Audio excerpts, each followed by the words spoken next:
You are listening to the second part of the story. You can listen to the first part in the previous video or by following the link in the description under this video. Happy listening. For weeks, Jane begged Paul to return, but he did not return. She was worried about him. His brother and sister-in-law were good people, but it wasn't the same as being cared for by a wife. She knew he would miss her despite her actions. In the end, she accepted that the matter was hopeless. Even if she behaved better, her actions would separate them forever. Jane decided that the kindest thing she could do was to let Paul move on and stop pursuing him.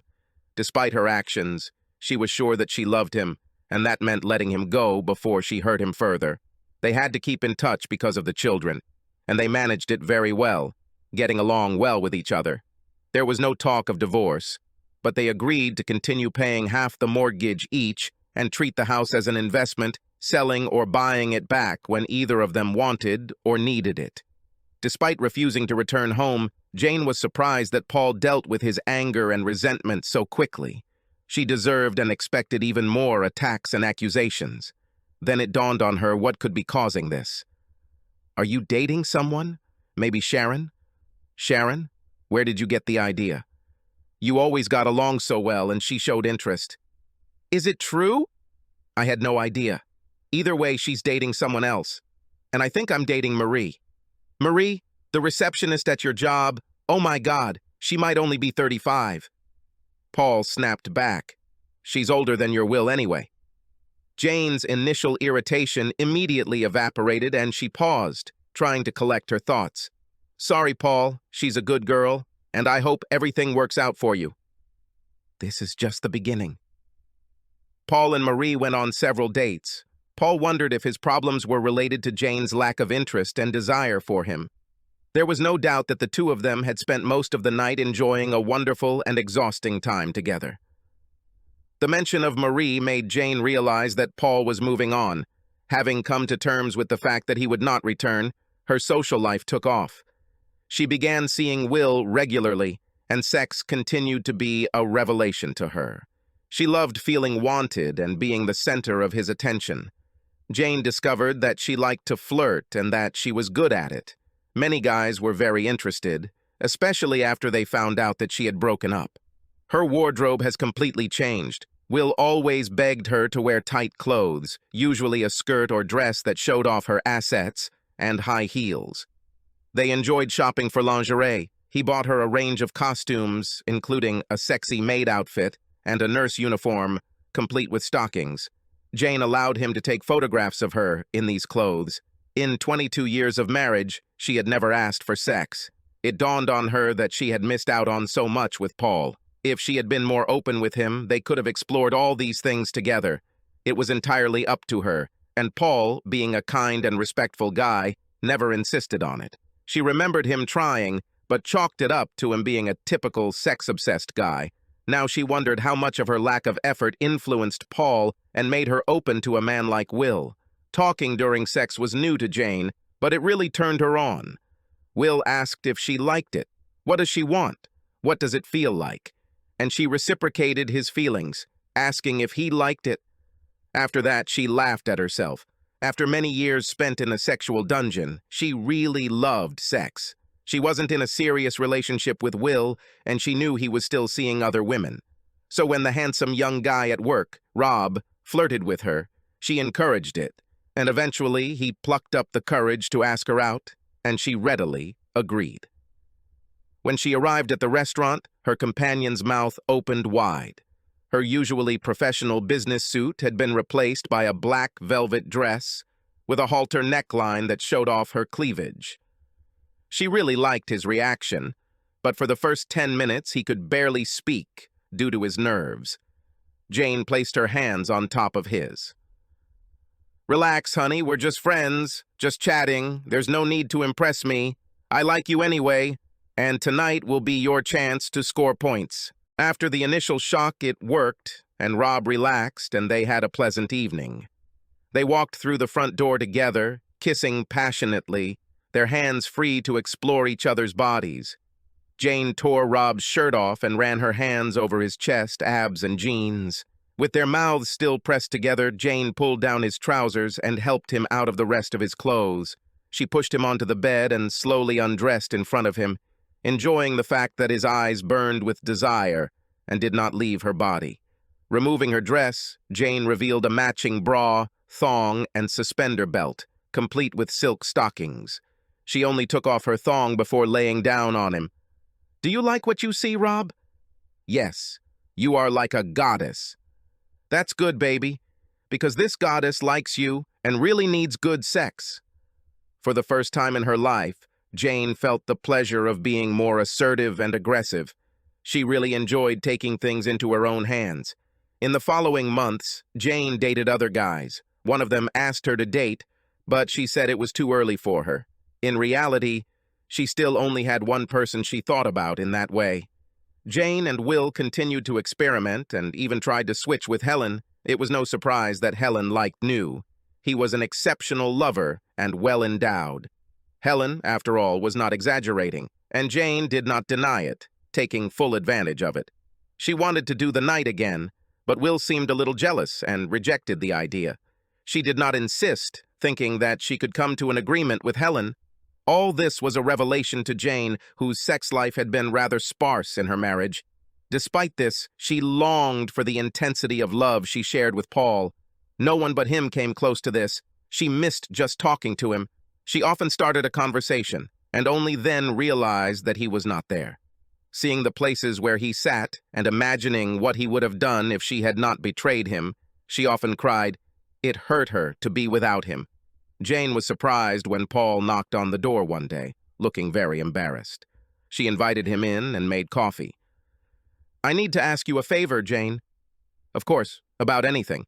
"It's not easy to say, but the business is experiencing difficulties. I have additional expenses and problems with cash flow. I managed to send the same money to my children, but I have a hard time paying off my half of the mortgage on this house. I'll sort it out, but the money will come late." Jane thought for a moment. "We can sell it if you want, Paul. It was good that you let me stay in it." "No, that's not the point. It's a good investment for both of us. Until we're ready to sell or buy it back from each other, I just need some extra time." "Fine. How about I cover the payments? I have some savings." "No, I was just thinking about asking the bank to defer payments for a while. I can't use your savings."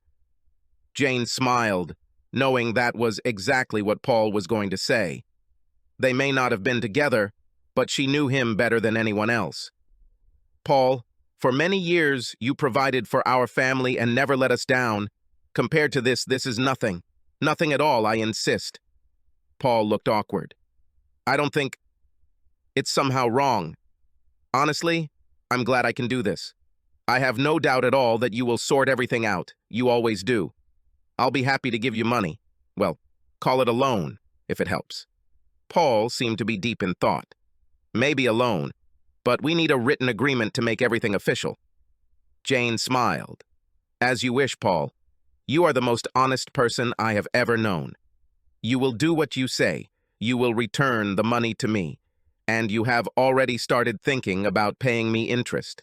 I, of course, will refuse, but you already know that." Paul managed to smile at this remark. "We know each other really well. I think we've agreed. And, Jane, thank you. It's the least I can do. Either way, I am the reason for our breakup and the additional financial burden you are struggling with." Jane shed a tear as Paul left, their conversation a happy reminder of hundreds, maybe even thousands of similar interactions over the years. She would gladly give Paul anything he asked for. Jane had a reputation at work as being hot and had a constant stream of potential lovers who wanted to date her. She often heard them talk about her as a hot wife or a cougar, and it delighted her. In her youth, she had always been homely, and such attention was new and exciting for her. Jane was enjoying the best sex of her life and had no qualms about having it. She knew that some people would call her a slut, but she decided to accept it, thinking that a guy in the same position could be called a Casanova. Her dates were a lot of fun, but she felt lonely most of the time, which was a little tiring. As expected, the breakup was emotionally traumatic. but she should have forgotten about it by now and enjoyed life to the fullest. So why doesn't she feel better? Jane regularly saw Paul and Marie together. She felt the usual pang of jealousy, but immediately reproached herself. After all, she had caused it herself. She noticed how easily they spoke and how comfortable they were around each other, often smiling and laughing. She still wanted the best for Paul. He was a good man and deserved it. This was in stark contrast to her own short relationships. Even if the right man offered something more serious, she found a reason to refuse. Despite what Jane saw, Paul and Marie's relationship began to falter. They liked each other but lacked the spark. Perhaps it was too fast for Paul, and Marie was much younger. The sex had always been wonderful and had gone a long way toward rebuilding Paul's self-esteem, and their genuine friendship had helped overcome his anger. They felt it at the same time and agreed to be friends, even friends with benefits. Marie insisted that they must continue to have fun in bed until she finds her betrothed. Paul and Jane were standing on the railway platform, seeing their children off to university after the Easter holidays.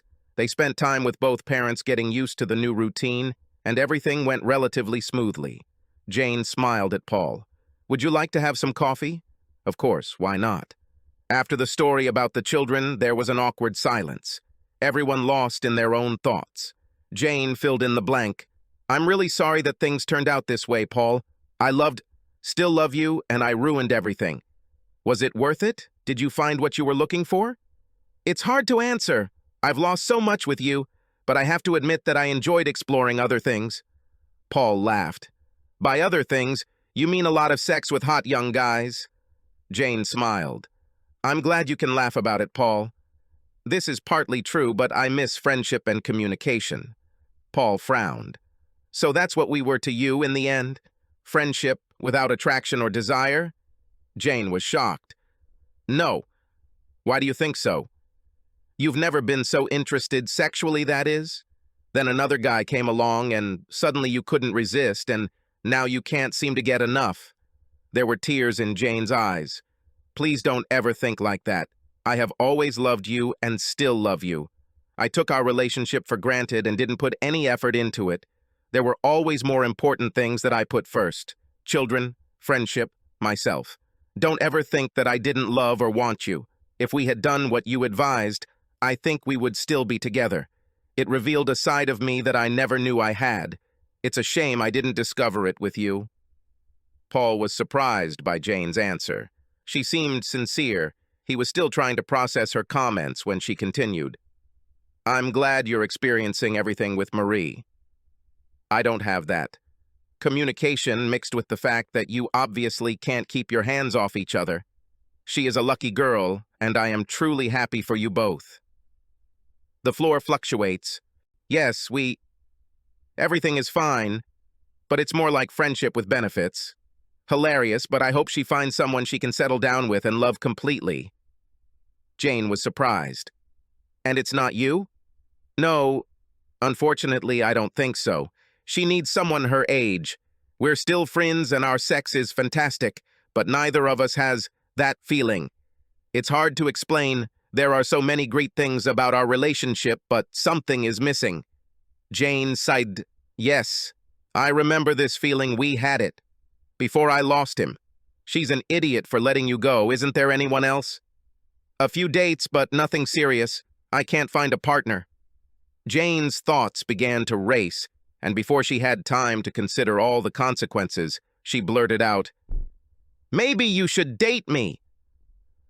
Paul was silent for what seemed like hours, but in reality it was only moments. Jane was already beginning to regret her remark and began to think about how to laugh it off. Paul then smiled, or was it a grimace, but then stopped and looked at Jane with a sigh. "Maybe it's worth it." They both shrugged, Jane holding her breath while Paul still seemed deep in thought. "Let's see. An exceptionally attractive woman, great breasts and legs, usually on display. I know she's partying and not looking for anything serious. What could go wrong?" Jane blushed, smiled, and realized that now she was happy, in a way that she had not been happy for a very long time. They agreed to try for lunch the following Friday, giving each other enough time to change their minds and decline. Jane, for her part, was delighted, feeling like a perky schoolgirl looking forward to her first date. Paul wasn't sure if he was making a mistake by telling himself it was nothing serious, just another date with a pretty woman. Jane was enjoying her morning shopping, choosing a new dark purple cocktail dress, belted at the waist, which barely hid her assets. She put on her makeup, including red lipstick, and then chose a matching red bustier and French panties. The dress required nylon stockings, and after much hesitation, she chose a suspender belt and black-seamed stockings. She wondered if it was too much and would scare Paul away, but he was dating a brand-new Jane, so she decided to go for it. It was obvious that Paul liked her outfit and complimented her. Their conversation was light and comfortable, with a slight sexual tension. Jane had to constantly take big breaths to calm herself down. Memories came flooding back to both of them. They had a lifetime of shared experiences to talk about. It was the best date they could remember. Jane invited Paul to come over. Sex was not even a question. They could hardly keep their hands off each other. They kissed urgently and passionately, their mouths melting into each other. As they kissed, Paul's hands explored Jane's soft bottom and the swell of Jane's breasts that seemed so familiar. They stripped down to their underwear in the hall, Paul being equal parts shocked and delighted by Jane's underwear, insisting that she keep her stockings and heels on. Jane moaned as Paul kissed her shoulders. It was amazing, urgent, hot, and erotic, but what shocked Jane the most was the intensity of the feeling, the love, and the emotion. It was the best experience of her life. At the end, she was so emotionally shaken that she cried and laughed at the same time. Paul turned to face her. "Wow, looks like we both learned something new." Jane stroked his face. "That's for sure. It was amazing. Not bad, probably, for an elderly guy with problems at work. I shouldn't have said that. I was looking for any excuse for my behavior, but it was never true, and what you just did to me was the best experience of my life." "Are you saying it was better than with Will?" "I assume you are doing this out of kindness." Jane hesitated. "If you really want to know, it was amazing with Will. I had no idea it could be like that." She began to get emotional, her voice breaking and her eyes filling with tears. "But what we just did, physically it's on par with him, and the emotional connection we have made, everything so much better." Paul laughed. "Fair enough, and just as well because I'm tired and I need to get some sleep. You've exhausted me." They lay together, kissing and caressing, before falling into a deep sleep. After her first night with Paul, Jane began to panic. She told herself it was just another date, but she wasn't sure she could handle that level of emotion. If things went wrong, she would be upset, and she didn't want to hurt Paul again. They met several more times, with both dating others. Will moved away, but Jane was seeing other guys, and Paul was still dating Marie. She wasn't sure he'd want anything more than a casual relationship, and she was afraid to ask in case she'd lose him again. Everything changed when they ran into each other in a bar in the city center. Jane was on a date. They had just entered the bar when Paul was already leaving, having finished drinking with a client. Jane introduced her husband to her companion, Justin. Justin became jealous and decided to mark Paul's place, hinting at what he and Jane would do that night. Jane wasted no time in making it clear that the date would be short-lived if his bad behavior continued, and that her husband would always be her priority. Paul was shocked by Jane's statement, but not as much as her companion, who sulked and walked away towards the bar. Jane apologized to Paul and asked him to wait for her at the door. She returned to her companion. "I need to leave. Thanks to your bad behavior and attempt to disgrace my husband, I'm leaving with him." Her companion was at a loss, caught between anger and apology. Jane continued, "Maybe we can go somewhere next weekend, thanks. You just made sure my husband will try very hard to win me back tonight.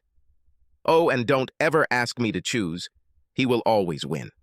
With that, Jane turned and walked away, clicking her heels to join hands with Paul, and walk away together. Her companion watched her ass retreat, cursing his loose tongue. The day after the restaurant confrontation and 2 months after they started dating again, they were sitting at a downtown bar sharing a bottle of wine. Paul saw the worried look on Jane's face. "Are you okay? What happened? I really like it with you, but I wonder if you see this as something more than casual dates and hot sex."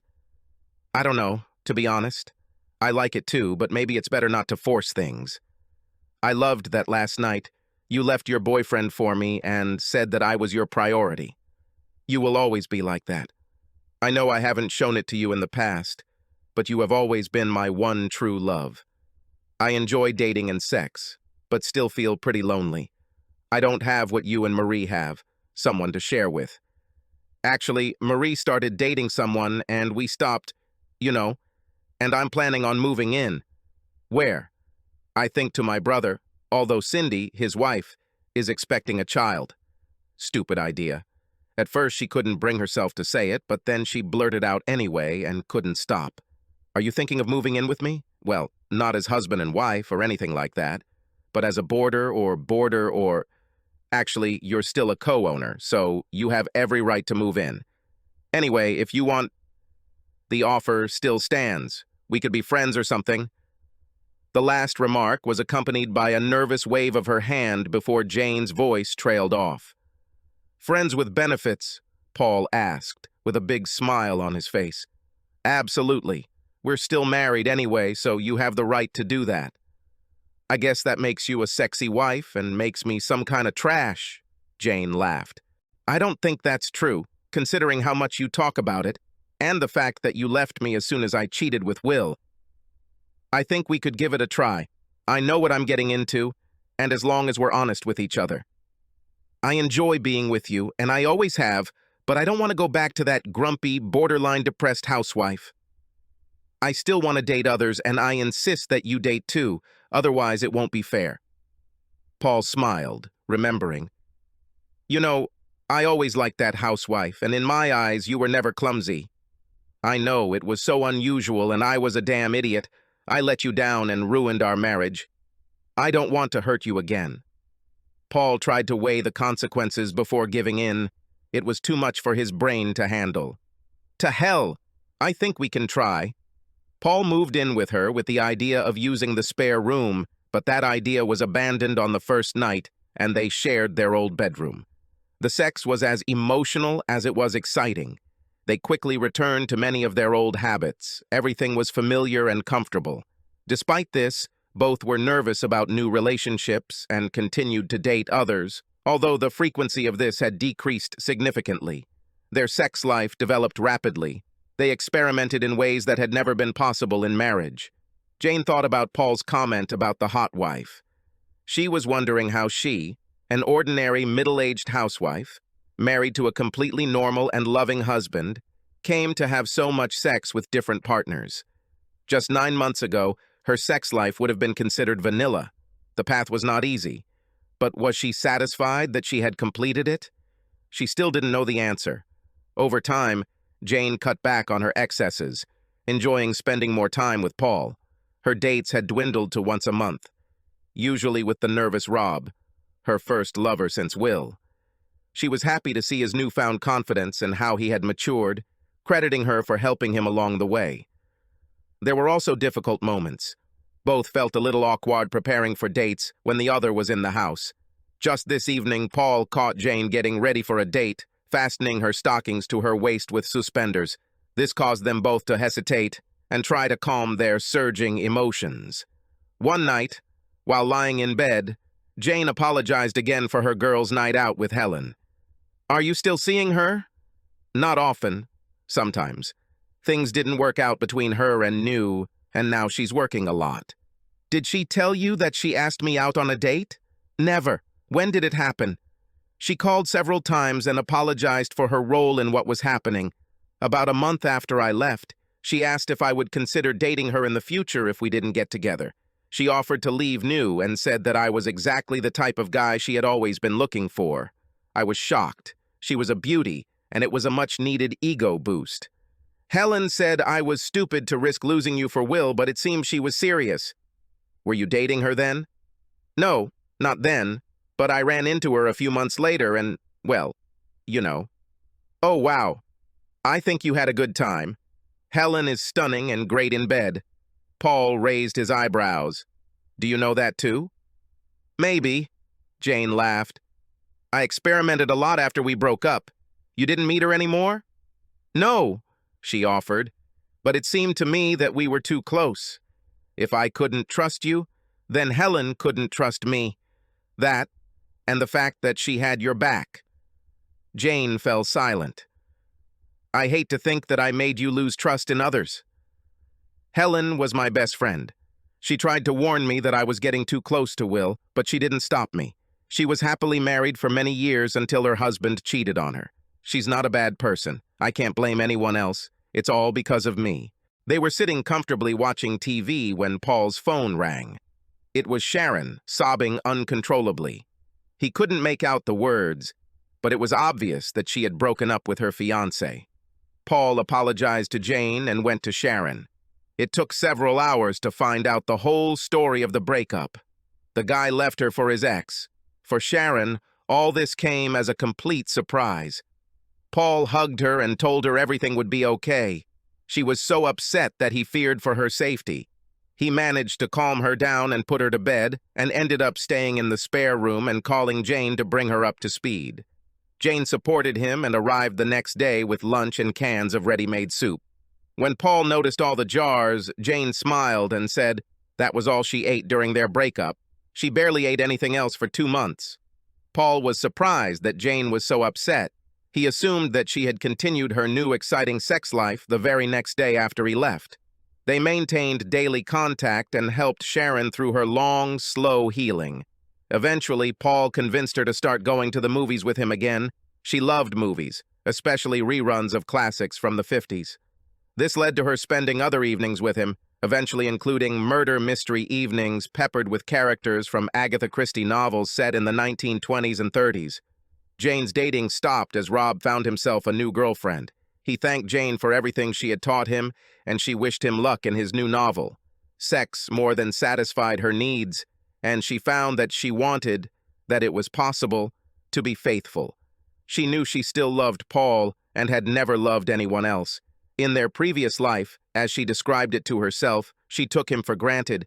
Now she found herself enjoying his company. She spent almost all her time with him and enjoyed it. The dates were fun and exciting.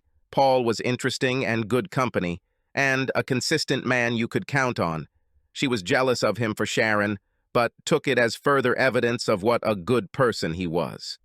With his time divided between Jane and Sharon's support, Paul had little time to date anyone else. Paul and Jane were sitting on the back porch enjoying a beer and a glass of wine. Paul, do you think we could be a married couple again? I haven't been dating anyone for the last 4 months, and I would like to be only yours. This proposal took Paul by surprise. I don't know, Jane. This is a big step, and I'm not sure.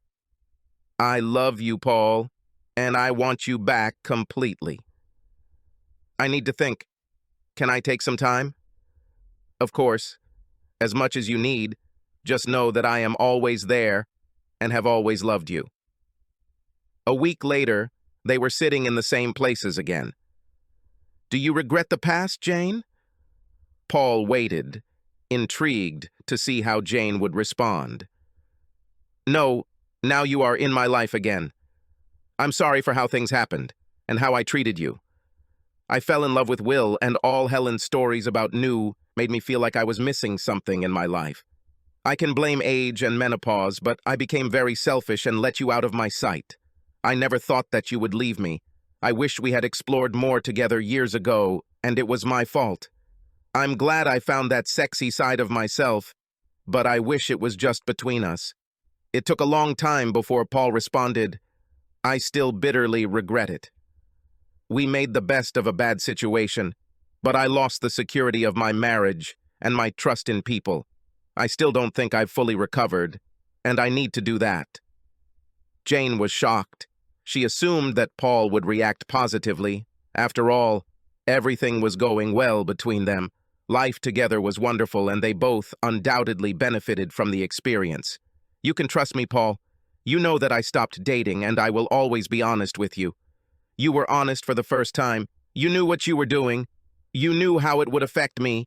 And you continued anyway, at the same time telling me that you loved me. His voice trembled and fell silent. Tears welled up in Jane's eyes. She was horrified, realizing that they had not restored their relationship, but simply covered up the cracks. Paul took a deep breath. I talked to Sharon about your proposal, and she surprised me with an alternative. She asked me to consider moving in with her. Paul and Sharon's growing feelings were undeniable. They always got along like friends. Their conversations were light and relaxed. In recent months, both had felt attracted, but had been hesitant, and now Jane's request had forced them to address the issue. Sharon stopped holding back. She saw this as her last chance to tell Paul how she really felt about him. I still love you, Jane, and maybe I can even trust you again, but I don't want to forget what you did. I think it's unfair to trust someone so completely that this illusion is shattered. Please don't do this, Paul. I've changed. You can trust me. And if Will or Rob came back, would you give them up? Perhaps, but I will never be sure. History cannot be undone. And I know you're still flirting and enjoying the attention. Jane winced at the truth of Paul's words. I can't live in doubt, and I can't give you more. I wish I could, but I just can't. Sharon is completely honest and so caring that I can't imagine her doing the same thing as you. There are no guarantees, but it seems right to me. Jane looked down sadly. She kept her promise. She said she would try for you if I left you, and I think that's what happened in the end. I think she tried to stay out of our problems, but our feelings grew. Jane saw doubt in Paul. His opinion was not fully formed. She was about to insist on her own, but at one point it dawned on her. You're right, Paul. I like being wanted and how it makes me feel. I love sex. I don't regret it. I wanted passion, lust, and desire. It makes me feel alive. Paul's eyes flashed with anger. He was about to attack verbally when he saw a tear in Jane's eyes. He nodded and stood up. Thank you, Jane. If I had loved you less, maybe we would have worked it out. But you almost destroyed me. We had a wonderful marriage. We still have children. But we need to move on. Tomorrow I will take my things out. Jane managed to hold on until she heard the front door close and then burst into hysterical tears. She had lost him again. She had to let him go, but that didn't make the pain any less. Paul began divorce proceedings. Both lawyers said it was the most amicable divorce they had ever seen. They continued to pay off half the mortgagee. Paul was now living with Sharon, so Jane remained in their old house, despite repeated offers to move out. They remained friendly and exchanged events and contacts through their children. Sharon worried about Jane and how lonely she seemed, while her own relationship with Paul blossomed.